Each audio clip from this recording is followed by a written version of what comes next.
A voice resembling that of Assistant Secretary of State Victoria Nuland reportedly refers to the EU using a graphic swear word.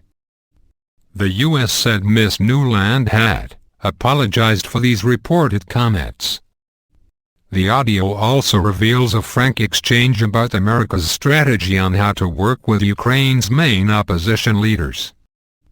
The tape appeared on YouTube after Russia had accused Washington of meddling in Ukraine.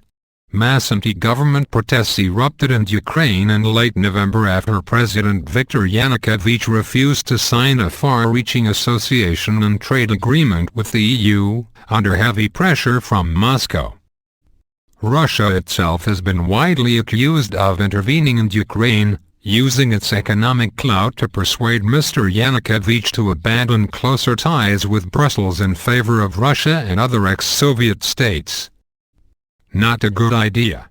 The alleged conversation between Ms. Nuland and the U.S. ambassador to Ukraine, Jeffrey Pyatt, appeared on YouTube on Thursday.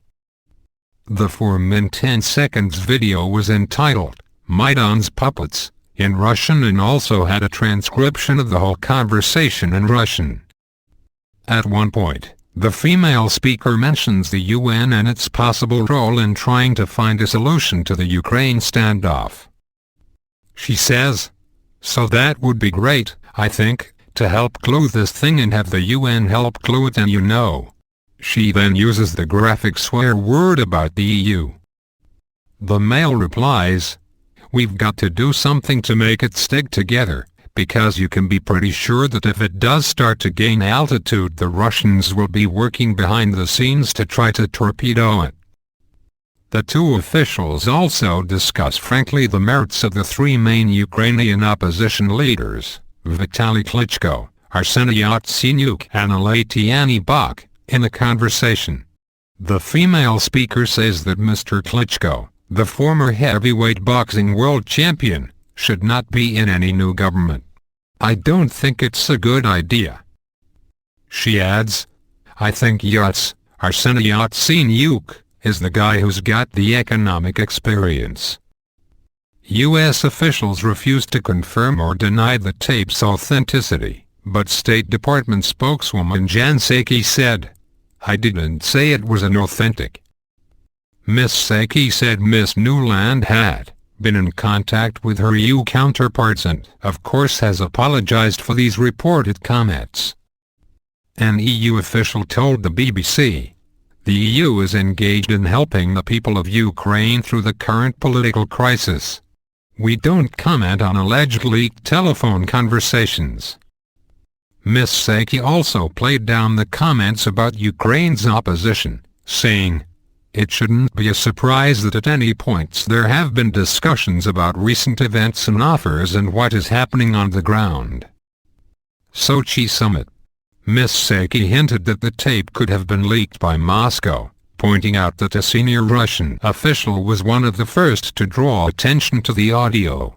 She said, "We think this is a new law in Russian tradecraft. This is something they've been actively promoting, posting on, tweeting about." White House spokesman Jay Carney added, "I would say that since the video was first noted and tweeted out by the Russian government, I think it says something about Russia's role."